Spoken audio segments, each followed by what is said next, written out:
তাহলে যে কাজটা করার জন্য আপনারা এত চিল্লাচিল্লি করছেন, সরকারি দল, সরকার, বিরোধী দল সবাই চিৎকার চেঁচামেচি করছেন যে শেখ হাসিনাকে আনতে হবে।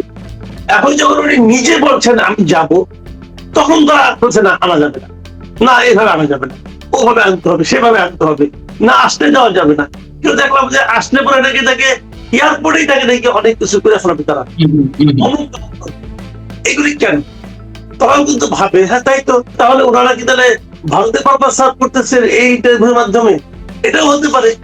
এই ইন্টারভিউর মাধ্যমে সরকারের উপর হয়তো ভারতকে চাপ দিচ্ছে, এটাও হতে পারে। তারা কেন ভয় পাচ্ছেন যে আওয়ামী লীগের যারা মাঠ পর্যায়ে নেতা কর্মী আছে তারা অনেক কিছু করে ফেলাবে, অরাজকতা? ওই ভয়টা তারা কেন পাচ্ছে? ওগুলো কিছু নাই। অনেক বিএনপি নেতা, অনেক জামাত নেতা বলে যে আওয়ামী লীগের লোক কিনে কিনা একজন, যে যাদের যাদের দলকে আপনারা নিষিদ্ধ করে রাখছেন, দলীয় কোনো কর্মকাণ্ড নাই, সেই দলের দণ্ডপ্রাপ্ত নেতা দণ্ড গ্রহণের জন্য দেশে আসতে চান, ভয় পান কেন? ওদের তো কয়েকটা ক্যাটাগরি নিরাপত্তা আছে, ওনাকে নিরাপত্তার মধ্যে রাখা হয়েছে। আমাদের নিরাপত্তা ভেদ করে যে যদি কেউ তাকে হত্যা করতে চায়, কারা করবে? কিছু বরাবলি হচ্ছে। তাহলে এইটাকে আপনি এদের এই হইচইটা চালাবেন নাকি ওনাকে ফাঁসি দিবেন? যদি ফাঁসি দিতে চান, উনি যেমন বলছেন যে আমি নিজেই যে, উনি তো বলেন নাই যে আমি বাংলাদেশে যে আন্দোলন করবো, উনি তো বলেন নাই যে আমি বাংলাদেশে এসে বর্তমান সরকারকে ফেলে দিব, জামাতকে কুচুকাটা করবো, তা তো বলেন নাই। উনি বলেছেন কি? ওনার যে ইন্টারভিউটা আমি বললাম রয়টার্সে, সেখানে উনি বলেছেন আমি দেশে যে সারেন্ডার করবো। সারেন্ডার কার কাছে করবে? ভাই গভর্নমেন্টের কাছে তো করবে, আইনের কাছে তো করবে, আদালতের কাছে তো করবে। তাহলে যে কাজটা করার জন্য আপনারা এত চিল্লাচিল্লি করছেন, সরকারি দল, সরকার, বিরোধী দল সবাই চিৎকার চেঁচামেচি করছেন যে শেখ হাসিনাকে আনতে হবে। এখন যখন উনি নিজে বলছেন আমি যাব, তখন তারা বলছে না আনা যাবে না, না এভাবে আনা যাবে না, ওভাবে আনতে হবে, সেভাবে আনতে হবে, না আসতে দেওয়া যাবে না। কেউ দেখলাম যে আসলে পরে নাকি তাকে এয়ারপোর্টেই তাকে দেখে অনেক কিছু করে ফেলাবে তারা। এগুলি কেন? এটা হলো ওই কারণে হয় অনেক সময় ওই যে এদের মধ্যে একজন আতঙ্ক তৈরি হয়েছে, উনি আসতে চেয়েছেন, এরা ভয় পেয়ে। আমার কাছে আমি তো অবাকই হয়েছে। আমি প্রশ্নটা করছি যে সরকার কি বিচলিত কিনা? সরকারের ওয়েলকাম করা উচিত। প্রথম দিন দেখলাম যে আইসিটির যিনি চিফ প্রসিকিউটর আছে, উনি বলছেন ডিসেম্বরে উনি এখনই আসুন।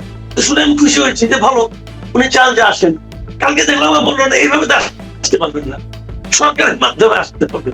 আরে ভাই সরকারের মাধ্যমে আনেন আর যেভাবে আনেন, যিনি আসতে চান, আপনি আনতে চান, ওই সরকার যদি দিতে চায়, তখন আবার যাকে আনা হবে তিনি আসতে চান কিনা, তিনি মুসলিম করেন কিনা, এগুলো অনেকগুলো ইস্যু আছে। কিন্তু সবচেয়ে যেটা প্রধান ইস্যু, যাকে আমরা আনতে চান, উনি যখন নিজে বলছেন আমি যেতে চাই, তখন তো দুই সরকারেরই উচিত তড়িৎ গতিতে আনার জন্য প্রয়োজনীয় কাগজপত্রের ব্যবস্থা করা। আমি তো মনে করি যে ভারতে বাংলাদেশের যে দূতাবাস আছে তাদের উচিত হাই কমিশন আসতে, তাদের উচিত কি হবে ওনার জন্য একটা ট্রাভেল ডকুমেন্ট তৈরি সবসময় জন্য তৈরি করে রাখা। উনি যখনই আসবেন সেটা ডেট দিয়ে দিন, হয়ে গেল। উনি তো সরকারের এবং বিরোধী দলের যে আকাঙ্ক্ষা, সে আকাঙ্ক্ষাকে সহজ করে দিচ্ছেন। সহজ করে দিলে সেই সহজ জিনিসটা নিতে, গ্রহণ করতে ভয় কেন পায় এটা আমি বুঝি না।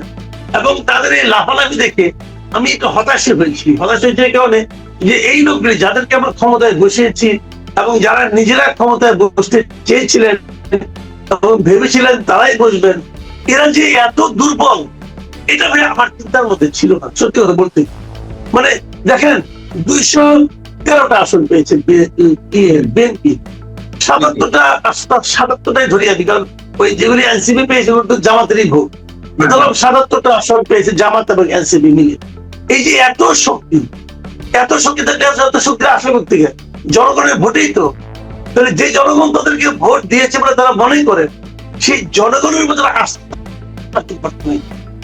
তারা কেন ভয় পাচ্ছেন যে আওয়ামী লীগের যারা মাঠ পর্যায়ে নেতা কর্মী আছে তারা অনেক কিছু করে ফেলাবে, অরাজকতা? ওই ভয়টা তারা কেন পাচ্ছে? ওগুলো কিছু নাই। অনেক বিএনপি নেতা, অনেক জামাত নেতা বলে যে আওয়ামী লীগের লোক কিনে কিনা একজন,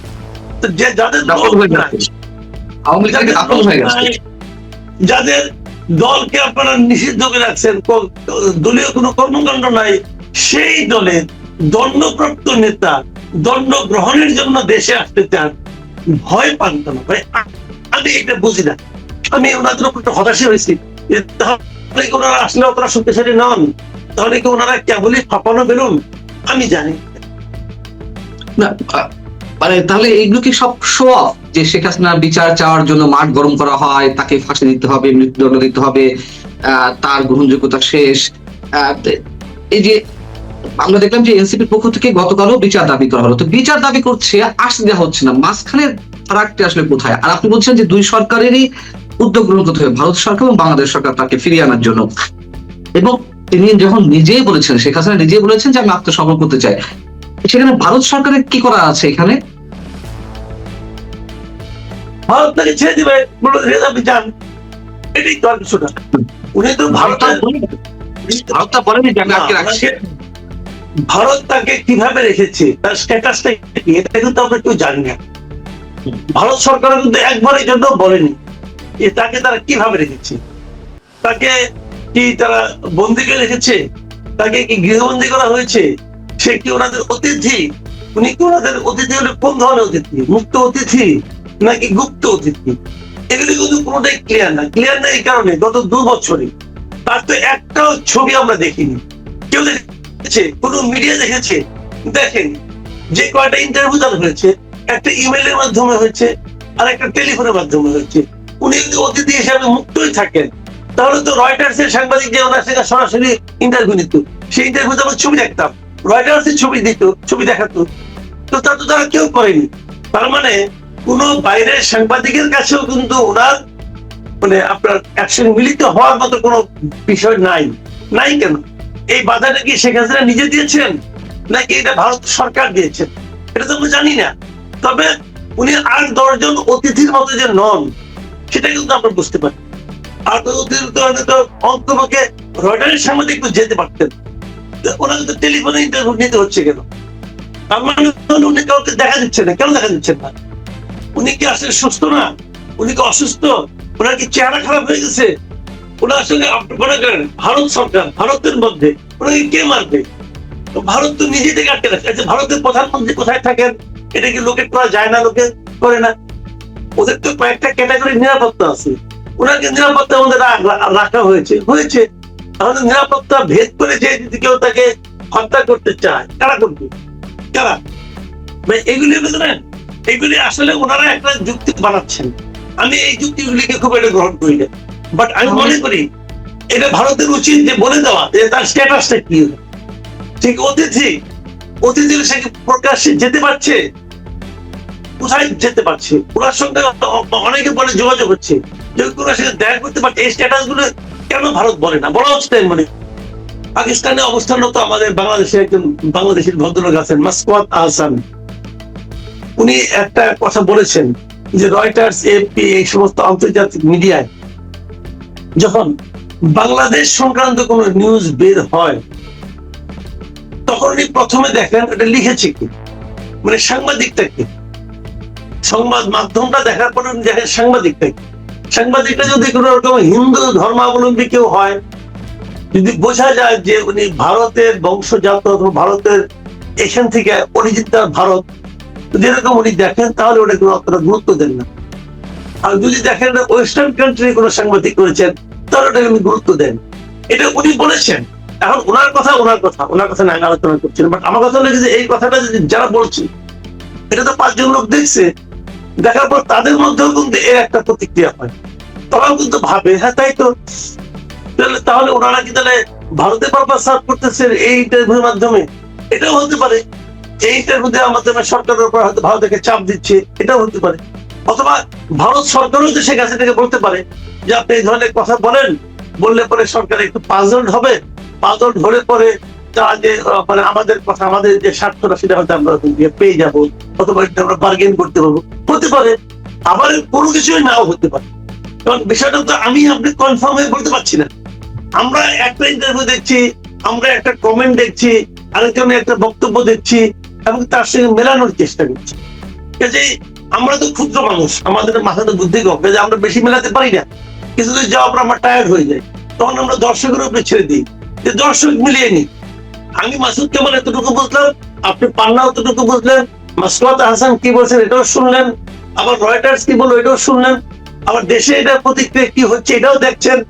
আবার সরকার কি বলছে, যখনই এনডিটিভি কে সাক্ষাৎকার দিল তারপরে দেখলাম সরকারের একটা তথ্য বিবরণী যে শেখ হাসিনার বক্তব্য প্রচার করা যাবে না, এটা কিন্তু প্রচারের পরের দিন দিচ্ছে। আবার এবারও যখন নাকি রয়টার্স ইন্টারভিউ দিল, ইন্টারভিউ প্রচারিত হওয়ার পরের দিন সরকার তথ্য বিবরণী দিচ্ছে যে ওনার বক্তব্য প্রচার করা যাবে না। যদি যাবেই না তার আগের দিন বলতেন, প্রচার হওয়ার পরের দিন এটা বললেন কিনা আমার তত কাম হয়ে গেছে। তো এখন আমি আবার সরকারের অবস্থান ঠিক ভালো মতো বুঝি না যে ওনারা এটাই বা দেন কেন বারবার, এবং এটাই কি প্র্যাকটিক্যাল কিনা।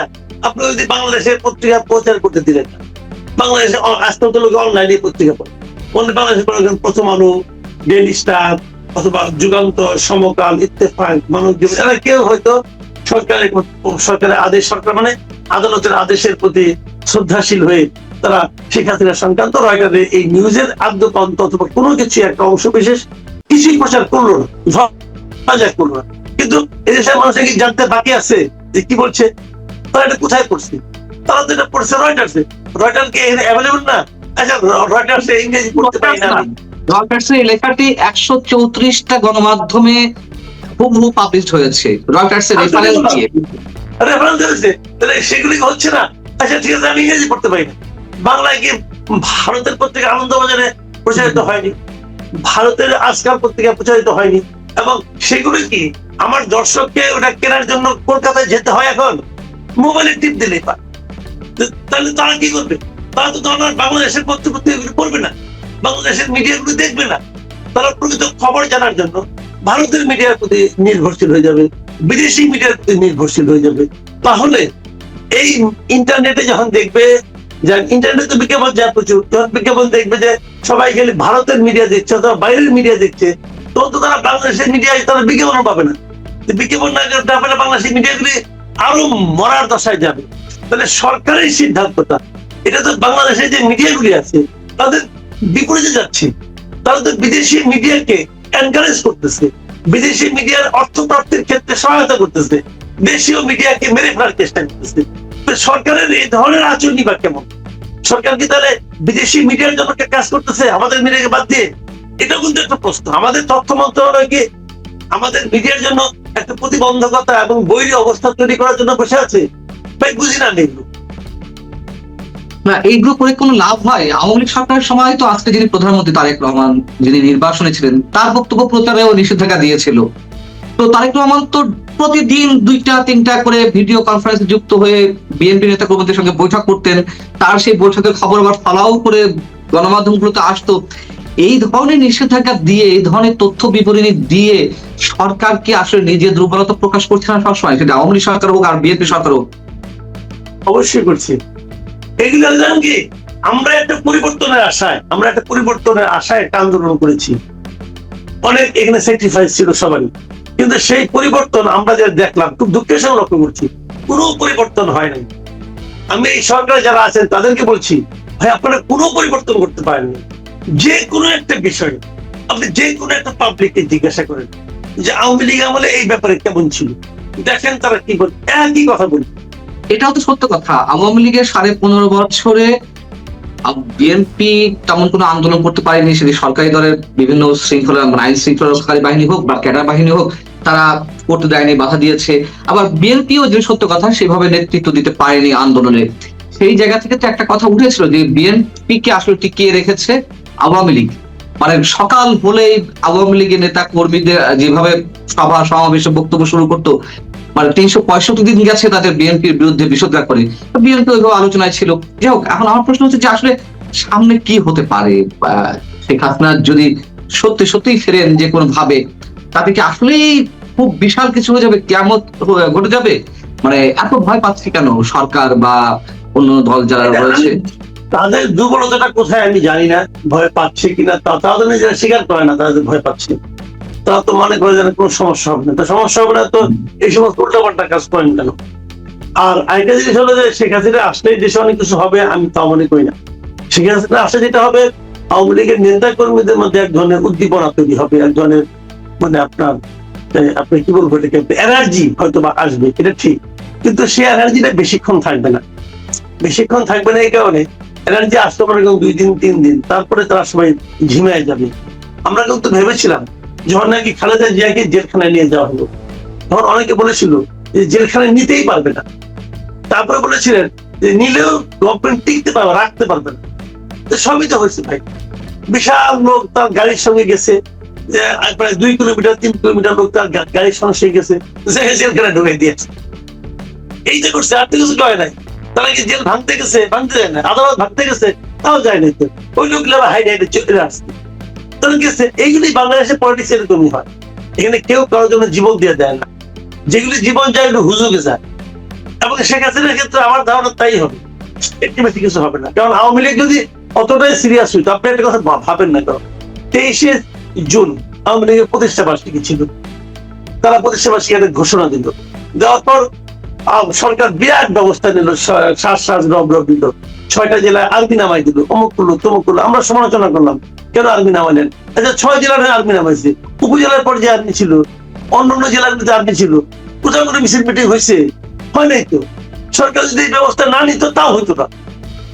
সরকার এই ব্যবস্থাগুলো না নিলে তাও হইতো না, আমি মনে করি হইতো না ভাই।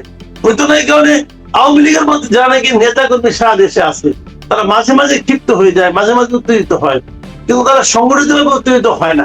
এদের সংগঠিত ভাবে তারা একসঙ্গে নাই, এটা রিয়েলিটি। কারণ যখনই তারা সংগঠিত মাঠে নামতে যায়, তখন অনেকের মধ্যে প্রশ্নটা আসে, আমরা কার জন্য লড়াই করি?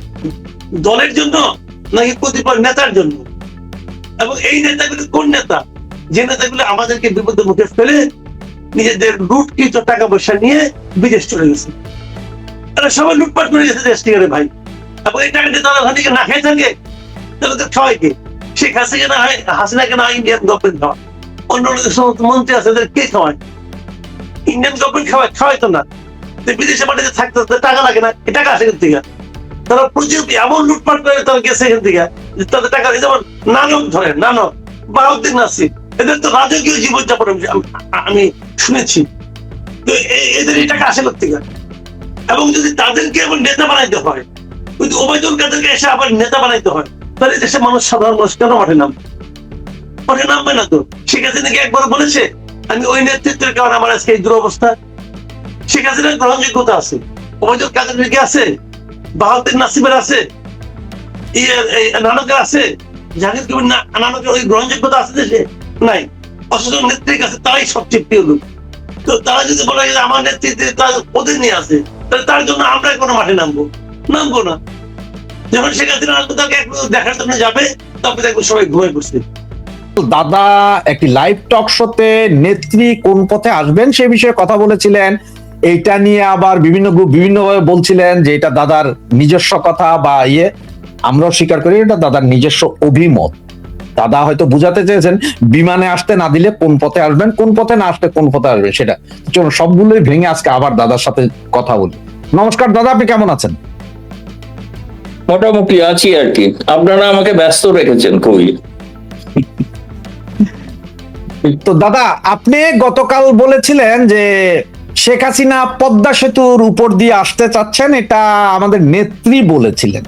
তবে আমার যতটুকু মনে হচ্ছে আপনার সেই লাইভ টক শোটা আমিও শুনেছিলাম যে আপনারা তো বলতে চেয়েছিলেন যে যদি বিমানবন্দর দিয়ে আসতে না দেয়, বিমানের যদি ট্রাভেল পাস তো লাগে একটা বিমানে উঠতে হলে, বা চার্টার্ড বিমান যদি আমার দেশের উপরে যদি আসতে না দেয়, তার তো বিকল্প পথ ছাড়া উপায় নেই। যেমন আমরা ভারতীয় একটা মুভি দেখেছিলাম, একটা ছোট বাচ্চা ভারতে আসছিল, নিজামুদ্দিন আউলিয়ার মাজারে হারিয়ে গিয়েছিল, তাকে পাকিস্তানে ফেরত নেওয়ার জন্য নায়ক একা চলে গিয়েছিল, পরে 2 দেশের লোকজন বর্ডারে মামলা করে নায়ককে আবার ইন্ডিয়াতে ফেরত দিয়েছে। ওই ধরনের ঘটনাও হইতে পারে আমার মনে হয়। আপনি কি এইটাই বুঝাতে চেয়েছিলেন? না দেখুন, স্পষ্ট করে বলি যে অনেক সময় অনেক সাংবাদিকরা তাদের শিরোনামের স্বার্থে একটা কোনো লাইনকে হয়তো ধরে শিরোনাম করেন, যে শিরোনামটা খুব আকর্ষণীয় হয়, যাতে বহু দর্শক দেখতে আগ্রহ বোধ করে। খুব একটা তো বোরিং কথা বলে আলোচনা করে তো কোনো লাভ নেই। সেই জন্য মনে হয় যেন কোনো একটা সেন্সেশনাল কথা তার থেকে তুলে নিয়ে। ব্যাকগ্রাউন্ডটা এইরকম। প্রথম কথা হচ্ছে, আমি যখন ওনাকে ইন্টারভিউ নিয়েছিলাম, উনি তখন বলেছিলেন আমি অবশ্যই বাংলাদেশে ফিরবো। আমি এও জিজ্ঞেস করেছিলাম কবে ফিরবেন, উনি বলেছিলেন সময় সুযোগ পরিবেশ জেনে তারপরে বলবো। এরপরে উনি প্রথম ভারতের একটি সংবাদ সংস্থা এনডিটিভি কে সাক্ষাৎকার দেন, তাতে তিনি বলেন তিনি ডিসেম্বরে ফিরতে চান। রয়টারের যে ইন্টারভিউ যেটা হয়েছে, এবার আপনাকে বলে রাখি রয়টারের পর আরো অনেক বিদেশি মাধ্যম তার ইন্টারভিউ নিচ্ছে, যেগুলো প্রকাশিত হবে। রয়টার বলে একটু ক্রেডিবিলিটি বেড়েছে আর কি, যেহেতু পশ্চিমা সংবাদ মাধ্যম যারা একসময় শেখ হাসিনার অত্যন্ত সমালোচক ছিলেন আর কি। এখন সেই কারণে তারা আর কি যখন ইন্টারভিউতে সেখানে তারা ক্ল্যারিফাই করেন শেখ হাসিনা যে তিনি জানেন যে তার বিরুদ্ধে তাকে গ্রেপ্তার করা হতে পারে, তাকে হত্যাও করা হতে পারে, তা সত্ত্বেও তিনি যাবেন, তিনি নিজের দেশে ফিরতে চান। এখন কিভাবে ফিরবেন সেই প্রশ্নটা কিন্তু ওই ইন্টারভিউতে কোথাও নেই, বলা নেই কি পথে ফিরবেন। তিনি যেভাবে এসেছিলেন যে বাংলাদেশে সেনাবাহিনীর বিমানে চেপে তিনি ভারতে এসেছিলেন এবং উভয় দেশের মধ্যে একটা কথাবার্তা বলে তারপরেই তিনি আসা সম্ভব হয়েছিল, কারণ তার সেখানে প্রাণ সংশয় ছিল। এরপরে তিনি আসার পর ভারত সরকারের ঘোষিত নীতি হলো তিনি যখন যেতে চাইবেন, যেভাবে যেতে চাইবেন, সেটা ভারত সরকার তার ফেরাবার ব্যবস্থা করে দেবে। এখন তারপরে আমি সেটা কথায় কথায় বলেছিলাম আমি যে একদিন জানতে চেয়েছিলাম যে আচ্ছা যদি ধরুন এমন করে একটা সুযোগ এলো, কোন পথে যাওয়া পছন্দ করবে? তার জবাব ছিল গেলে তো আমার তৈরি করা পদ্মা সেতু দিয়েই ফিরতে চাই, ফেরার পথে আমি গোপালগঞ্জ বা টুঙ্গিপাড়ায় নামতে পারবো। এরকম নয় ঘটনাটা যে উনি ওই পথেই ফিরছেন। আমি এটাও বলেছি ওই ইন্টারভিউতে যে তিনি উত্তরবঙ্গের কোন সীমান্ত দিয়ে ফিরবেন, নাকি রংপুর দিয়ে ঢুকবেন, নাকি মুর্শিদাবাদ দিয়ে ঢুকবেন, নাকি বিমান পথে উভয় দেশের মধ্যে আলোচনা করে ফিরবেন, এগুলো ঠিক হয়। এটা একটা ওনার ইচ্ছা, একটা প্রত্যেক মানুষের একটা স্বপ্ন থাকে, তো এটা ওনার স্বপ্ন যে আবার তিনি গোপালগঞ্জে যাবেন। তো গোপালগঞ্জে যেতে গেলে তাকে সড়ক পথে যেতে হয়। এখন এরপরে আমি দেখছি যে প্রশ্ন উঠছে, আপনি যে প্রশ্নটা করলেন এই প্রশ্নগুলো তো তার কাছে অবান্তর, কারণ আপনি ট্রাভেল ডকুমেন্ট থাকবে কি থাকবে না, যেতে দেবেন কি, আপনারা তো চাইছেন তাকে এনে ফাঁসি দিতে, তাই না? বাংলাদেশের লোকেরা চাইছে, তবে লোকেরা না, একাংশ, এখন এই মুহূর্তে একটা ক্ষুদ্রাংশ তারা চায় আর কি তাকে নিয়ে এসে আবার তাকে ফাঁসিতে ঝোলানো। সেটা তো করতে গেলে এখন এই প্রশ্নগুলো কেন হচ্ছে? এখনো দেখবেন এখনো পর্যন্ত বিএনপি অফিসিয়ালি কোনো কমেন্ট করেনি। বিএনপি যারা সরকারের ক্ষমতায় তারা এই বিষয়ে কোনো মন্তব্য করেননি, এবং তারা তাদের কাছে যারা প্রশ্ন তুলছেন যে ট্রাভেল ডকুমেন্ট নেই, পাসপোর্ট নেই, কিভাবে আসবেন, সে নিয়ে আপনাদের মাথা ব্যথা কেন? আপনি একজন মনে করেন যে উনি অপরাধী, উনি দেশে ফিরতে চাইছেন, একজন চলে এসেছিলেন এখানে, তিনি বাংলাদেশি নাগরিক, তিনি আর বাংলাদেশে ফিরবেন।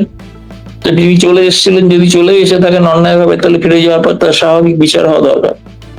কিন্তু এই কথাটার মধ্যে দিয়ে যে জিনিসটা, যে বার্তাটা রয়েছে, সেই বার্তাটা যেটা বাংলাদেশ সরকার চায় যে বন্দি প্রত্যর্পণ চুক্তি অনুসারে তাকে ফেরত পাঠানো। প্রথম কথা, শেখ হাসিনা বন্দি নন। তিনি যখন ভারতে এসেছিলেন তখন তিনি একজন সাবেক প্রধানমন্ত্রী, মানে ক্ষমতাচ্যুত প্রধানমন্ত্রী, সাবেকও নন, ক্ষমতাচ্যুত প্রধানমন্ত্রী, যিনি পদত্যাগপত্র জমাও দিয়ে আসতে পারেননি। ফলে তিনি এবার আসার পরে তাকে তো ফেরত দেওয়ার প্রশ্নটা যখন আসে বন্দি প্রত্যর্পণ চুক্তি অনুসারে, একটা বন্দিকে প্রত্যর্পণ করে। শেখ হাসিনা ভারতে বন্দি নন, তিনি সবার সঙ্গে কালো বহু আওয়ামী লীগ নেতাদের সঙ্গে তিনি বৈঠক করেছেন দিল্লিতে, তাই না? অস্ট্রেলিয়া, লন্ডন, আপনি যেখানে থাকেন এখান থেকেও নেতা এসছেন, কলকাতা থেকেও নেতারা এসছেন, তাদের সঙ্গে বৈঠক করেছেন। বন্দির সঙ্গে আপনার একজনের সাথে তো আপনার খুব সুন্দর একটা ছবি আছে, সমর রেজাউল করে। আমি দেখলাম, আমি দেখিনি, তার সঙ্গে আমি বোধহয় ফেসবুক ফ্রেন্ডে নেই, ফলে আমি তাকে ছবিটা অন্যরা আমাকে সকলে বলেছে আমরা দেখলাম আপনার একটা ছবি তার সঙ্গে রয়েছেন বসে। হ্যাঁ, অনেকে ছবি দিতে সাহস পান না, উনি ছবি দিয়েছেন সাহস করে, এটা ভালো। দ্বিতীয় কথা যেটা সেটা বলতে চাইছি আমি, সেটা হচ্ছে যে উনি বন্দী হিসেবে যাচ্ছেন না, উনি বাংলাদেশি নাগরিক হিসেবে যাচ্ছেন। ধরা যাক যে তিনি, আমি বলছি ধরা যাক ওই পেট্রাপোল বেনাপোল সীমান্তে পৌঁছে গেলেন, তো পৌঁছে যাবেন, তো এবার তো তারেক রহমান সরকারকে সিদ্ধান্ত নিতে হবে যে তাকে প্রবেশ করতে দেবেন কি দেবেন না। সেই জন্য আমি এটাও বলেছি যে তিনি এবার একা নেতা নিয়ে যাবেন, সেটাও যেমন ঘটনা, তেমনি একইভাবে কিন্তু এবার বহু সাংবাদিক যাদের ইন্টারভিউ দিচ্ছেন তারা অনেকেই যেতে পারে সঙ্গে, আর যদি সম্ভব হয় হয়তো আমিও যাওয়ার সুযোগ পেতে পারি। আর এখন আমি বলছি যে এই বিষয়টাকে একটা ইন্টারন্যাশনাল ইভেন্টে পরিণত করা এবং সেটা অবশ্যই একটা তারেক রহমান সরকারের উপর চাপ তৈরি করা, সেই জন্য তিনি এরকম একটা স্ট্র্যাটেজি নিয়েছেন এবং এখনো 5 মাস বাকি আছে, অর্থাৎ তিনি 5 মাস একটা সময় দিয়েছেন প্রত্যেককে। এর মধ্যে আপনারা সিদ্ধান্ত নিন না আওয়ামী লীগ নিয়ে কি করবেন। যদি কিছু না করেন তাহলে আমি আসছি। কিভাবে আসছেন সেটা খুব স্বাভাবিকভাবে, যদি বাংলাদেশের সেনাবাহিনী তাকে গ্রহণ না করে। এই প্রসঙ্গে একটা কথা বলে রাখা দরকার, খুব জরুরি। মনে আছে নিশ্চয়ই যে 5ই আগস্টের আগে বাংলাদেশ সেনাবাহিনী ঘোষণা করেছিল যে যদি হাজার হাজার জনতা এসে উপস্থিত হয় তাহলে সেনাবাহিনী সিদ্ধান্ত নিয়েছে তারা কোনো গুলি চালাবে না। সেনাবাহিনী স্বাভাবিকভাবে সিদ্ধান্ত নিয়েছিল যাতে অযথা নিরীহ মানুষের মৃত্যু না হয়। শেখ হাসিনা যখন যাবেন তখন হাজার নয়, তখন লক্ষ লক্ষ মানুষ আছে, তাহলে সেনাবাহিনীকে এবারও কি বলবেন যে এবার আমরা গুলি চালাবো না? কারণ তারা তো নিরপেক্ষ ভূমিকা পালন করবেন, তাই না? সেদিন যদি ভূমিকা পালন করে থাকেন নিরপেক্ষ, তাহলে আজ যখন যাবেন তাহলে এটা বাংলাদেশ সেনাবাহিনীর জন্য একটা পরীক্ষা। তাদেরও ঘোষণা করতে হবে যদি লাখ লাখ মানুষ, এটা ঘটনা, লাখ লাখ মানুষ আসবেন, এটা ঘটনা, এবং সেক্ষেত্রে তারা কি এই মানুষকে রুখতে কি বলছি? আমরা কয়েকদিন আগে দেখেছি 23শে জুন প্রতিষ্ঠা দিবসে 7টা জেলায় সেনাবাহিনী নেমেছে, বিডিআর নেমেছে। কিন্তু শেখ হাসিনা যেদিন যাবেন সীমান্তের এপারেই যদি দাঁড়িয়ে থাকেন, পরে তো লাখ লাখ মানুষ দাঁড়িয়ে থাকবে, আপনি তাদের উপর গুলি চালাতে পারবেন নাকি গুলি চালাবেন না এটা ঘোষণা করতে হবে, তাই না? সেটা একটা বিষয়। ফলে আমার কাছে এই বিষয়টা খুব অদ্ভুত মনে হয়েছে যে আমার মনে হয় যে এটা আপাতত ভাবে আমি বললাম। এখন দ্বিতীয় অন্য কোনো প্রশ্ন থাকলে তারপরে আমি আসছি আর কি। হ্যাঁ, যেমন আপনি যেটা বলেছেন যে বিদেশ থেকে অনেকেই গিয়েছে, রেজাউল করিম সাহেব তিনি আমার পাশের বাসায় থাকেন, পাশের বাসায় একটা ছোট একটা room, মানে শেয়ারে একটা রুম নিয়েছেন, এখানে অন্য ফ্যামিলির সাথে একটা রুম নিয়েছেন, সেই রুম থাকেন উনি। এবার সেখানে সেই জন্য তখন আপনাকে আরেকটা তথ্য দিই, আমি কিন্তু ওনাকে বলেছিলাম যে আপনারা তো শেখ হাসিনার সঙ্গে দেখা করবেন, এটা আমার মনে হচ্ছে শুনেছি যে আমি নাকি সাংবাদিকরাও যেতে পারে, জেনে নেবেন তো সত্য কিনা। এটা জিজ্ঞেস করেছিলেন উনি শেখ হাসিনাকে যে আপনার সঙ্গে কি এবার সাংবাদিকরাও যাবে সেখানে? তিনি প্রচন্ড হেসেছেন, হেসে বলেছেন দেখো না, এটা তো শুধু সাংবাদিক না, আরো কি কি করি, অপেক্ষা করে থাকো। সুতরাং অনেক কিছু দেখার অপেক্ষায় এখন থাকতে হবে। আমি আসলে এই সাংবাদিকটার নামও উচ্চারণ করতে চাই না, তারপরে এখন না করলে আবার অন্যজনে অন্য লাইনে নিয়ে যাবে, তাই করছি। আমাদের বাংলাদেশের একজন সাংবাদিক আছেন, মাসুদ কামাল নাম, মাসুদ কামাল সাহেব। উনি যে কথা আর 2-3টা টক শো চালান। উনি আজকে একটা টক শো, মঞ্জুরুল আলম পান্না ভাইয়ের সাথে একটা টক শোতে গিয়েছিলেন। সেই টক শোতে উনি বললেন যে শেখ হাসিনা কি ইয়ে আছেন নাকি, শেখ হাসিনা মুক্ত নাকি, উনি তো একরকম বন্দী। তা না হলে উনি ছবি দেখায় না কেন? উনি যদি ভিডিওতে আইসা বলে বা ইন্টারভিউ যদি সরাসরি দেয় তাহলে তো সাংবাদিকরা ওনার ছবি তুলে দিতে পারে। এখন এই টেলিফোন বার্তা রয়টার্সকে আসলে শেখ হাসিনা দিয়েছে নাকি অন্য কেউ কথা বলেছে সেটারই বা কিভাবে জানলাম? ওনার কথাগুলো হচ্ছে এরকম যে উনি বন্দী, কনফার্ম উনি যে উনি বন্দী। সুতরাং উনি কিভাবে এগুলা কি বলে, কি আসবে না আসবে, এখন আপনি কি বলেন? আপনি নিজে তো মনে হয় সম্ভবত কথা বলেন। উনি শ্রদ্ধেয় সাংবাদিক, এখন ওনার বিরুদ্ধে তো আমি কিছু বলতে পারবো না। ওনার মনে হয়েছে ওনার একটা মত আছে, গণতান্ত্রিক অধিকার আছে, উনি তার মত বিশ্লেষণ করতেই পারেন। আমি যেরকম করি তিনি এমন করছেন। কিন্তু ওই ইন্টারভিউটা রয়টার্স এর যেমন ভারতে অবস্থিত সাংবাদিক, ঢাকায় অবস্থিত রয়টার্স এর সাংবাদিক এবং লন্ডনে অবস্থিত সাংবাদিক, 3 জনের জয়েন্ট পাইলাইন আছে। ওনার পক্ষে একজন সাংবাদিক হিসেবে আমিও খুব মানে অবাক হয়েছিলেন, এটা সত্যি কথা যদি বলেন, মাসুদ কামালের মতো। আমি শুনলাম যে আমি একমাত্র ব্যক্তি যে টেলিফোনে ওনার সঙ্গে কথা বলে ইন্টারভিউ নিয়েছিলাম, তারপরে আমার পরেও আরেকজনকে উনি দিচ্ছেন বলে আমি জিজ্ঞেস করে খোঁজ নিয়েছিলাম এবং জানতে পারলাম যে হ্যাঁ উনি লিখিত উত্তর দিয়েছিলেন। লিখিত উত্তর দেওয়ার পর রয়টার্স থেকে তখন বলা হয়, হেড অফিস থেকে বলা হয় যে আমরা অনেক কিছু বিষয়ে কিছু ক্লারিফিকেশন চাই।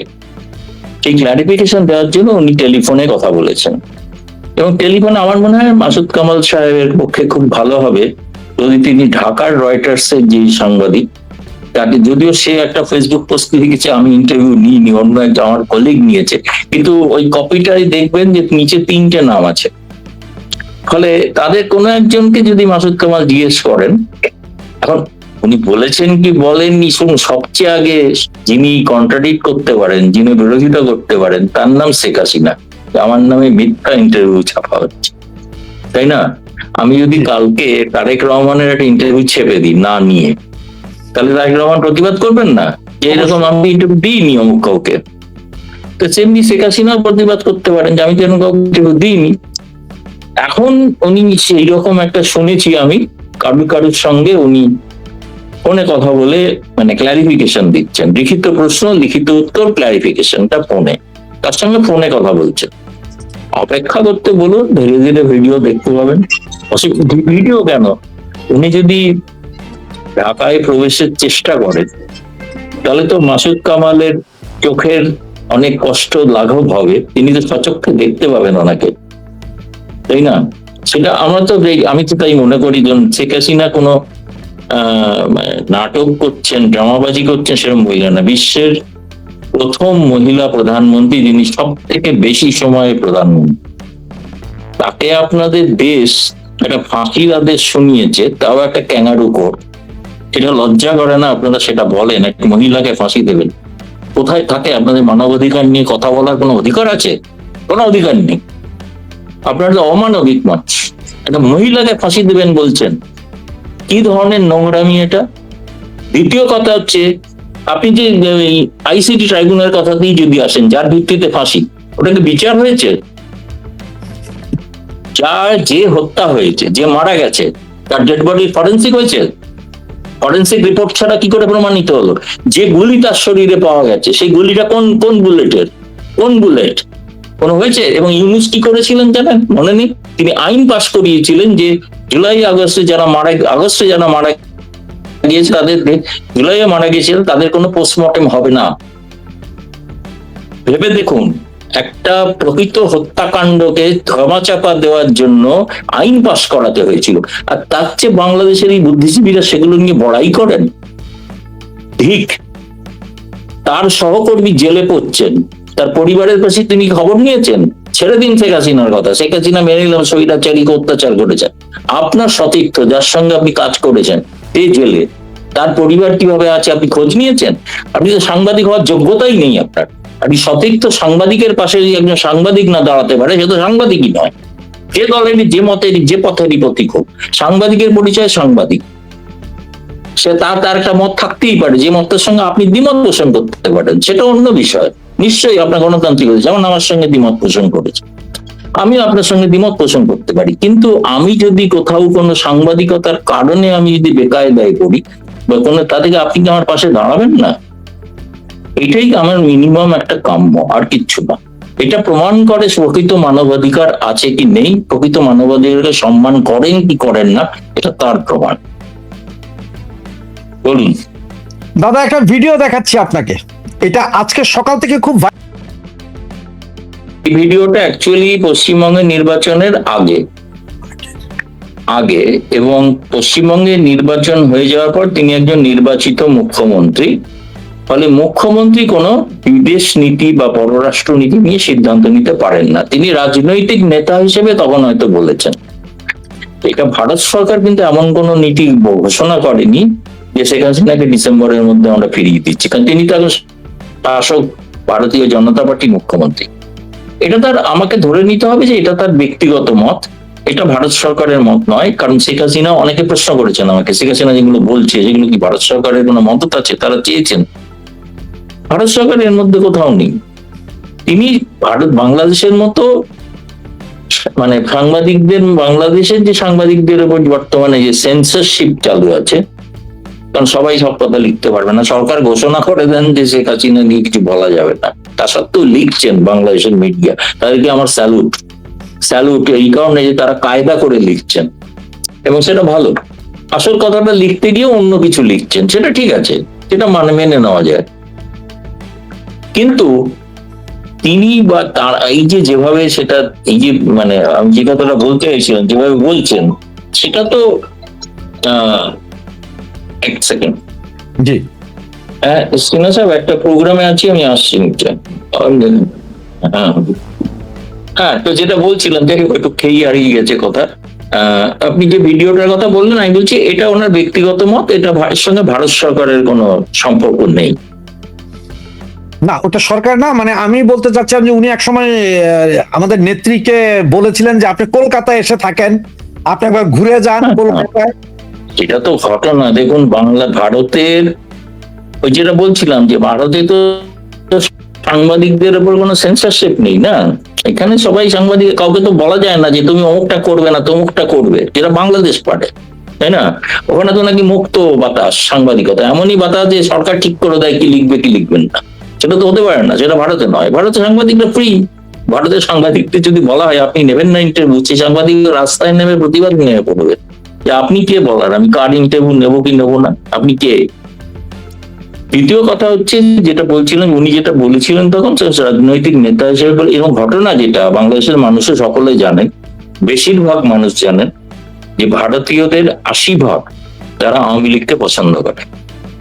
তারা বঙ্গবন্ধু পরিবারের প্রতি তাদের অসীম শ্রদ্ধা। একমাত্র ভারতেই দেখবেন যে বঙ্গবন্ধুর সম্পূর্ণ প্রতিকৃতি আছে, যেটা বাংলাদেশে নেই। আমার এই প্রেস ক্লাব অফ ইন্ডিয়াতে এখানে বঙ্গবন্ধুর প্রতিকৃতি আছে, যেটাকে আমরা তীর্থক্ষেত্র বলি। বাংলাদেশে যখন কোনো নেতার নেত্রী আসেন, এখানে এসে তারা শ্রদ্ধা জানিয়ে তবে যান। কলকাতা প্রেস ক্লাবেতেও আছে। এটা তো আমরা তাদের প্রতি একটা, তাকে অন্যরকম ভাবে দেখি। এই দলটাকে একটা স্বাধীনতা, পাকিস্তানকে যেভাবে তারা দুর্মুষ করেছেন, যেভাবে যুদ্ধে হারিয়েছেন, ভারত সহায়তা করেছিল, কিন্তু মূল যুদ্ধটা তো বাংলাদেশিরা করেছিল। সেই যুদ্ধে যেভাবে পাকিস্তানের মতো একটা রাষ্ট্রকে পরাস্ত করেছেন, এটা তো আমরা নিশ্চয়ই, আমাদের তো সেলিব্রেশন করার মতো বিষয়। আজকে অবশ্য আরেকটা জিনিস আজকে অবশ্য খুব ভাইরাল, সেটা হচ্ছে জামাতের এক মহিলা এমপি, নামটা ভুলে গেছি আমি, উনি বললেন যে 1971 সালে বাংলাদেশ পাকিস্তান যুদ্ধ, এটা ভারত পাকিস্তান যুদ্ধ হয়েছে ভারত পাকিস্তানে, কোনো মুক্তিযুদ্ধ নেই, ভারত পাকিস্তান, মানে যেটা এতদিন পাকিস্তান বলতো যে মুক্তিযোদ্ধাদের সাথে না, যে ভারত পাকিস্তান যুদ্ধ, সেটা আজকে উনি বললেন যে ভারত পাকিস্তান যুদ্ধ হয়েছে। জামাত জানি না উনি কতটা ইতিহাস জানেন আমি জানি না, বলতে পারবো না। উনি একজন মহিলা, তিনি যা বলেছেন তার মত, সেটা তার ব্যক্তিগত মত।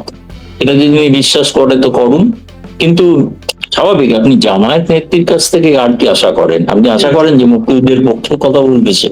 তা তো না, মুক্তিযুদ্ধের বিরুদ্ধে। রাজাকার শব্দটা তো তৈরি হয়েছিল তাদের জন্য, তাই না? তারা হঠাৎ মুক্তিযুদ্ধের পক্ষে কথা বলবেন, এটা তো হয় না। স্বাভাবিক, উনি যা বলেছেন সেটা স্বাভাবিক কথাই। তার বিশ্বাস আদর্শগত দিক থেকে সঠিক কথা বলেছে। আদর্শগত দিক থেকে সঠিক কথা বলেছেন, তাহলে তো বাংলাদেশ, আপনারা তো বাংলাদেশটা নিয়ে নেওয়া দরকার।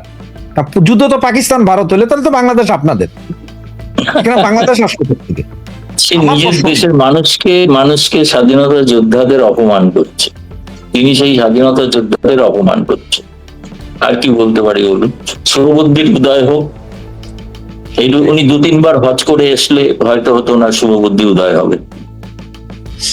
দাদা, আপনি তো জানেন যে 24 আগস্টের আগে বাংলাদেশে যখন কোনো জঙ্গি ধরা হতো, এটাকে বলা হতো যে নাটক, শেখ হাসিনার নাটক। 24 ঘোষণা দিয়ে বলা হলো যে বাংলাদেশে কোনো জঙ্গি নেই। এরপর গত 1 সপ্তাহ আগে আপনি জানেন যে 6 জনকে ধরা হয়েছে ফাতাহ ব্রিগেডের, 6 জন জঙ্গি। আপনাদের দেশে আপনার ইসরায়েলি যে আছে অ্যাম্বাসেডার, উনি বলছে বাংলাদেশে হামাসের উপস্থিতি আছে, বলছে মানে সমর্থক বা উপস্থিতি। এটা নিয়ে খুব বিচ্ছিন্ন অবস্থা গেছে।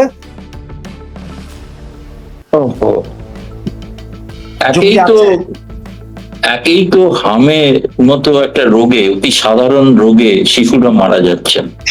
তারপরে তারপরে এই জঙ্গি হানায় শিশুদের উপর আক্রমণ কেন? তার কারণ হচ্ছে শিশুরা বড় হয়ে যাতে এই মুক্তিযুদ্ধের আদর্শে বিশ্বাসী না হয়, এই জন্য একটা শিশু বিরোধী একটা হত্যালীলা, ষড়যন্ত্র। আর কি বলবো, যে জঙ্গি তো বটে। কয়েকদিন আগে তো তারেক রহমান তো নিজে গিয়েছিল মালয়েশিয়া ফেরত পাঠায়নি জঙ্গিদের, এখানে হাতে বেঁধে জঙ্গি ফেরত পাঠাচ্ছিল তো, তাই না? সেখানে তো জঙ্গি, তার বাংলাদেশি জঙ্গিরা সেখানে পালিয়ে গিয়েছিল কিছু কিছু, কারণ শেখ হাসিনার ভয়। এখন তাদের ফেভারেবল সরকার ফিরবেন না, সেখানে আশ্রয় নিয়েছে, ফলে তাদের মালয়েশিয়া সরকার ফেরত পাঠাচ্ছে। জঙ্গি তো জুলাই মাসে দেখেছেন তো যে জেল থেকে যারা মুক্তি পেয়েছে তারা কারা। প্রথম কথা হচ্ছে যে বাংলাদেশ পুলিশ বাহিনী জীবনে রাইফেল ব্যবহার করেনি, সেই স্নাইপার রাইফেলে হত্যাকাণ্ড বেশি ঘটেছে। ব্রিগেডিয়ার যার চাকরি গেল, তিনি আনসার বাহিনীর আহত আনসার বাহিনীকে দেখতে গিয়েছিলেন, গিয়ে দেখেছিলেন এটা বুলেট, যে বুলেট গুলো পুলিশের রাইফেলের বুলেট নয়। তারা কোথা থেকে এলো স্নাইপার রাইফেল? কারণ ওই জঙ্গিরা যেটা ছিল তারা প্রশিক্ষিত, আর সেনাবাহিনীর একটা অংশ যারা অবসরপ্রাপ্ত তারাও প্রশিক্ষিত। স্নাইপার পুলিশ চালায়, পুলিশ দাঁড়িয়ে দাঁড়িয়ে দেখেছে যে কিভাবে মৃত্যুর একটার পর একটা লাশ পড়ছে, কারণ শেখ হাসিনা সরকার পতনের জন্য এটা করানো হয়েছে। সেটা একটা দীর্ঘ ষড়যন্ত্রের কাহিনী। আমি চেষ্টা করছি এটা গবেষণা করার, খুব শীঘ্রই বই আকারে প্রকাশিত হতে পারে। তো দাদা আপনাকে আর বেশিক্ষণ ইয়ে করবো না, আমি সর্বশেষ একটা প্রশ্ন, আবার আমি ফিরে আসবো আমার নেত্রীর পন্থায়। সেটা হচ্ছে দাদা, নেত্রী যেহেতু ঘোষণা দিচ্ছেন উনি ডিসেম্বরে ঢুকবেন, কিন্তু এইদিকে আমাদের অন্যান্য বাংলাদেশে যারা আছে বঙ্গু, আমি বাংলাদেশে বঙ্গুই বলি, এরা বলছেন যে এটা স্ট্যান্ডবাজি। গতকালকে আমাদের যে চিফ প্রস্টিটিউটার তো না, এটা আমার একটা ইংলিশ জানি না তো বাংলা, চিফ প্রসিকিউটর সাহেব উনি বললেন যে উনি আসলে একমাত্র বন্দি বিনিময় চুক্তির মাধ্যমে আসতে পারবেন। আবার শামা ওবায়েদ উনিও সেম কথাই বলেছেন। আসলে শেখ হাসিনা দিল্লিতে কি বন্দি কিনা, এবং উনি যদি বিমানে করে আসতে চান, আর যদি কোনো বিমানে, যে লন্ডন থেকে যেমন টিকিট দেননি, চার্টার্ড বিমানে কি আসা সম্ভব কিনা, না হইলে কোন পন্থা, আর ওয়ার্ল্ড মিডিয়া কি সেদিন সেটা সম্প্রচার করবে কিনা লাইভ? না, প্রথম কথা সেটা করবে কি, সেই জন্য তো আন্তর্জাতিক মিডিয়া থাকবে, আমরা থাকবো তো, আমরা লাইভ সম্প্রচার করবো তো, তাই না? বাংলাদেশ করে না করুক, না করুক, আন্তর্জাতিক মিডিয়া তো করবো। না, ওয়ার্ল্ড মিডিয়া করবে, সেই জন্য তো ওয়ার্ল্ড মিডিয়ার তালিকাও তৈরি হচ্ছে, আমি এটাও বলেছি কারা কারা থাকবেন সেই সময়। দ্বিতীয় কথা হচ্ছে যে দেখুন, যখন বঙ্গবন্ধুর যে ফাঁসি দেয়, ফাঁসির আদেশ ঘোষণা করে, শেষ পর্যন্ত সেই নেতা নেত্রীর ফাঁসি হয়ে যায়, জানেন তো? বঙ্গবন্ধুকে ফাঁসি দিচ্ছিল জুলফিকার আলী ভুট্টো, বঙ্গবন্ধুর ফাঁসি হতে পারেনি, এমন আন্তর্জাতিক চাপ তৈরি হয়েছিল সেই পশ্চিমা মিডিয়ায়, যে তারপরে বঙ্গবন্ধুকে ছাড়তে হয়েছিল জেল থেকে, এবং তিনি চলে এসেছিলেন লন্ডনে, সেখান থেকে দিল্লি। কিন্তু বেচারা জুলফিকার আলী ভুট্টোর কিন্তু ফাঁসি দিল সেই পাকিস্তানিরা। আমি চাই না যে বাংলাদেশে এরকম ঘটনা ঘটুক, যিনি চাইছেন ফাঁসি দিতে তার ফাঁসি না হয়ে যায়, এটা যেন না হয়। কারণ শেখ হাসিনার ফাঁসি হবে না, আন্তর্জাতিক দুনিয়ার চাপেই হবে না। আর দ্বিতীয়ত তিনি ফিরছেন, এটা সত্য। আপনি যেটা বলছেন কিভাবে ফিরবেন, এক্সাক্ট পথ সত্যি ওটা আমি একটা মানে প্রতীকী অর্থে বলেছিলাম, সেটাই ধরে নিয়েছে সবাই যে ওই পথেই ফিরছেন। আমি সেটা জানি না, শেখ হাসিনা আমাকে বলেননি যে আমি ওই পথে ফিরছি। আমি একবার অন্য সময় জিজ্ঞেস করেছিলাম, তখন তো প্রশ্নই ছিল না ফেরার কোনো, ধরুন বছর খানেক আছে, যদি সত্যিই কোনো সুযোগ থাকে একদিন আপনাকে বলা হলো আপনি যাবেন বাংলাদেশ, কিভাবে যাবেন? বলছেন আমি আমার তৈরি পদ্মা সেতু দিয়ে যেতে চাই, একবার গোপালগঞ্জে যাবো, একবার টুঙ্গিপাড়ায় যাবো। সেটা তো যেতে গেলে তাকে বেনাপোল পেট্রাপোল হয়ে যেতে হয় না, সড়ক পথেই যেতে হয়। এটা তার মনের ইচ্ছা, স্বপ্ন। এখন যদি বাংলাদেশ সরকার, দ্বিতীয়ত আমাকে বললাম যে 5ই আগস্ট সেনাবাহিনী সিদ্ধান্ত নিয়েছিল গুলি চালাবো না, তাহলে এখনো যখন শেখ হাসিনা ফিরবে, কাতারে কাতারে লোক যাবে, তাহলে সেনাবাহিনীকে সিদ্ধান্ত নিতে হবে গুলি চালাবো না, তাই না? আশা করি কেউ যেন স্নাইপার রাইফেল নিয়ে গুলি না করেন। স্নাইপার সেই সব পুলিশ বাহিনী যারা মারা গেলেন, যে আনসার বাহিনী যারা আহত হলেন, সব কিন্তু স্নাইপার রাইফেল, বুঝলেন? এটা একটা অদ্ভুত, এর তদন্ত নিশ্চয়ই শেখ হাসিনা ফিরলে একদিন হবে, সেদিন এদের প্রত্যেকের বিচার হবে, সঠিক ন্যায় পথেই বিচার হবে যারা যারা ঘটিয়েছিল। প্রত্যেকটা তালিকাভুক্ত বিষয় না, তালিকা রয়েছে, আমাদের কাছেও তালিকা আছে। সেই জন্য আপনাকে শেষ কথা যেটা বলবো সেটা হচ্ছে, ওই তারা যেটা মনে করছেন যে এটা ঘোষণা, ওই কথায় আছে না যে বাঘ আসছে, বাঘ আর এলোই না, তো দূর আর আসবে না, যেদিন আসবে সেদিন কিছু করার নেই, সেদিন মারা পড়বেন, আসবেন। দাদা একজন দর্শক আমাকে কমেন্টস করে একটা জিনিস জানিয়ে দিল, আসলে আমিও ভুলে গিয়েছিলাম, সেটা হচ্ছে যে আমাদের এই যে চিফ প্রসিকিউটর উনি আবার আজকে একটা ঘোষণা দিলেন। উনি বলছেন এতটুকু যে ইউনূস সাহেবের আমলও তো ফাঁসির আদেশ স্থগিতের এরকম নজির আছে, হয়তো শেখ হাসিনার ফাঁসিও না হইতে পারে, এই কথা ভালো কথা, শুভবুদ্ধি উদয় হলে নিশ্চয়ই না, নিশ্চয়ই, আর খুবই এটা স্বাগতযোগ্য সিদ্ধান্ত যদি সত্যিই তারা মনে করেন। কারণ শেখ হাসিনা বিচারের মুখোমুখি হতে চান, তিনি বিচারের মুখোমুখি হবেন না কথা বলেননি, কিন্তু যে পথে সঠিকভাবে যেভাবে বিচার হয়ে থাকে সেইভাবে বিচার হতে হবে না।